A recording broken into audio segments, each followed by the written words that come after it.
आज की सिचुएशन ये है कि युद्ध हो गया है, उसमें युद्ध नहीं हुआ था।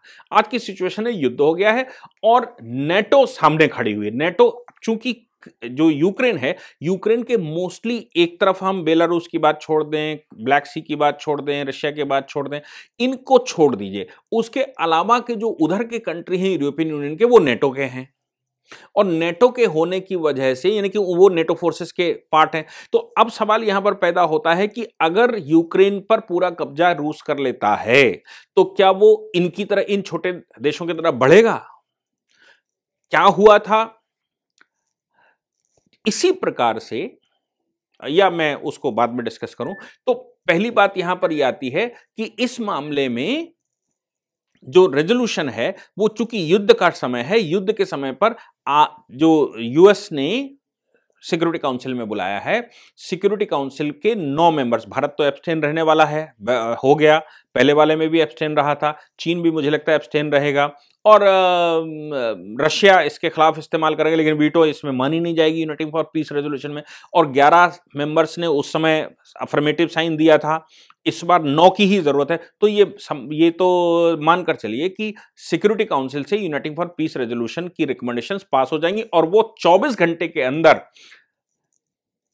स्पेशल सेशन बुलाने का अधिकार रखते हैं, यानी कि जनरल असेंबली का स्पेशल सेशन बुलाया जाएगा 24 घंटे, क्योंकि स्पेशल इमरजेंसी स्पेशल सेशन इसको कहते हैं, ईएसएस।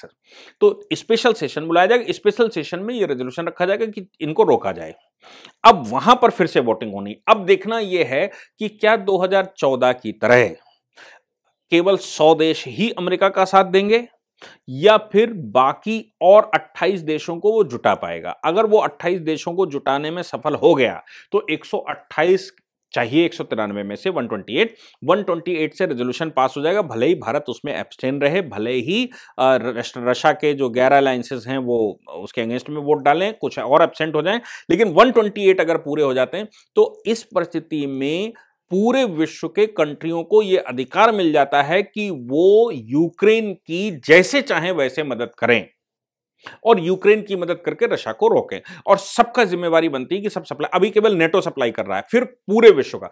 और इस रेजोल्यूशन के खिलाफ, जैसे भारत भी अगर इस रेजोल्यूशन के खिलाफ जाता है तो फिर अगली कार्रवाई में जैसे शांति काल आएगा तो अगली कार्रवाई में इन मेंबर्स को पेनलाइज किया जाएगा, इनके ऊपर पेनल्टी लगाई जा सकती है, इनको मेंबरशिप से कुछ समय के लिए सस्टेन किया जा सकता, कुछ समय के लिए इनको सस्पेंड किया जा सकता है और अगर ना माने तो इनको बाहर भी किया जा सकता है। ये परिस्थिति बन सकती है और युद्ध भी हो सकता है अगर इन कंट्रियों ने हथियार सप्लाई, जैसे नेटो ने कहा कि हम सप्लाई करेंगे, जर्मनी ने कहा हम टैंक भेजेंगे, ये करा यूक्रेन के ऊपर।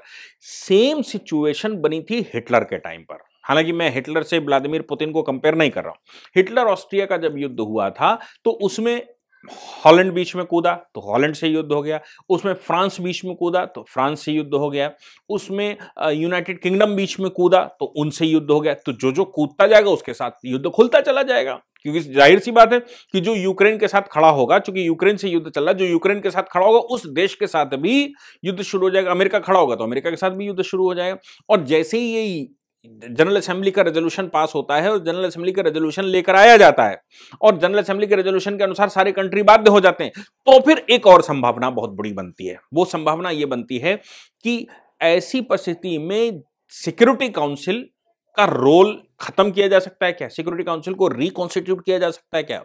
जैसे उस समय uniting for piece resolution pass करके इन्होंने कहा था कि भाई अगर 7 मेंबर्स कोई बात कह दें 11 में से तो फिर वो जनरल असेंबली के पास चला जाएगा। तो अब क्या जनरल सिक्योरिटी काउंसिल को रिकॉन्स्टिट्यूट करना है और जनरल असेंबली को ज्यादा पावर देनी है? क्योंकि रशिया तो बार बार वीटो का 10 बार वीटो का इस्तेमाल रशिया कर चुका है, बार बार वीटो का इस्तेमाल करता है और हालांकि 10 बार रेजोल्यूशन रशिया के फेवर से ही पास हुआ होगा, बाकी में रशिया ने वीटो का इस्तेमाल बार बार किया या किसी ने भी किया और यूनाइटिंग फॉर पीस रेजोल्यूशन वहां पर चला गया। ये सब कितने हुए मैं उसका डिटेल में मेरे दिमाग में नहीं है, लेकिन हाँ ये जरूर है कि जब किसी न किसी परमानेंट मेंबर ने उसका विरोध किया होगा, वीटो का इस्तेमाल किया होगा, तभी uniting for piece resolution general assembly में गया होगा। तो ये सिचुएशन बन सकती है कि अब यूएनओ भी बिल्कुल सेम वैसे ही जैसे लीग ऑफ नेशन खतरे में आ गया था सन 1941-42 में जब वर्ल्ड वार चल रहा था,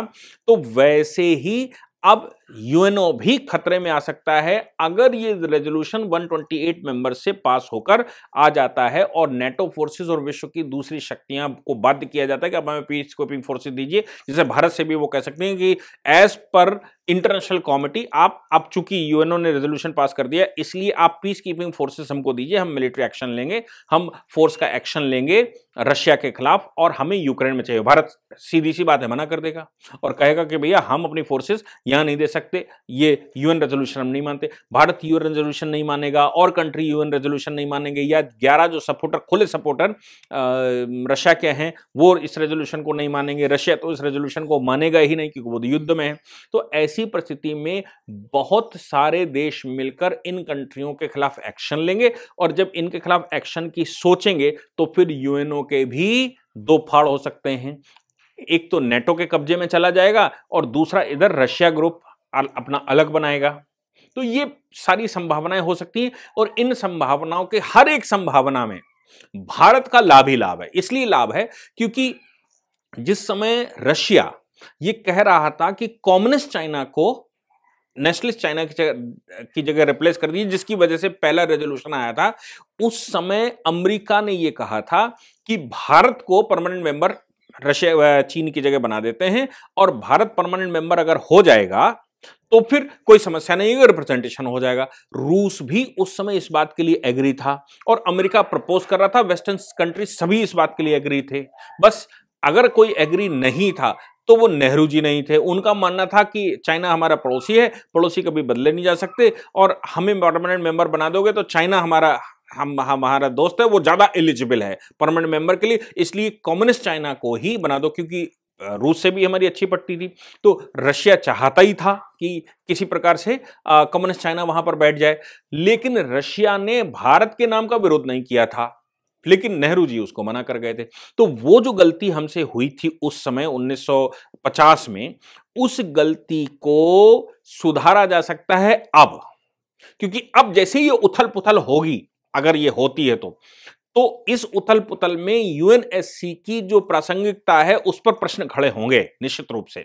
और भारत चूंकि इस समय विश्व लीडर है इसलिए भारत का कोई रोल उसमें हो सकता है और भारत अब उसमें परमानेंट मेंबर, अगर यूएनएससी को बढ़ाया जाता है और यह भी कहा जाता है कि भाई यूएनएससी में अब 25 मेंबर कर दीजिए, जैसा कोफी अन्नान करना चाहते थे, 25 मेंबर कर दीजिए, 15 नॉन परमानेंट, 10 परमानेंट, और 10 परमानेंट में भी 5 या 7 अफर्मेटिव साइन अगर करेंगे, बाकी 2-3 अगर विरोध भी करते हैं परमानेंट मेंबर, तो भी रेजोल्यूशन पास हो जाएगा। वही जो यूनाइटिंग फॉर पीस रेजोल्यूशन ये जनरल असेंबली देना चाहते हैं वो फिर यहीं पर हो जाएगा, जनरल असेंबली जाने की जरूरत नहीं। तो फिर इनकी जो परमानेंट मेंबर हैं इनकी पावर भी रिटेन रहेगी, तो ये जनरल असेंबली के पचड़ा में नहीं पड़ेंगे और ये चाहते भी नहीं कि जनरल असेंबली के पास पूरी पावर चली जाए।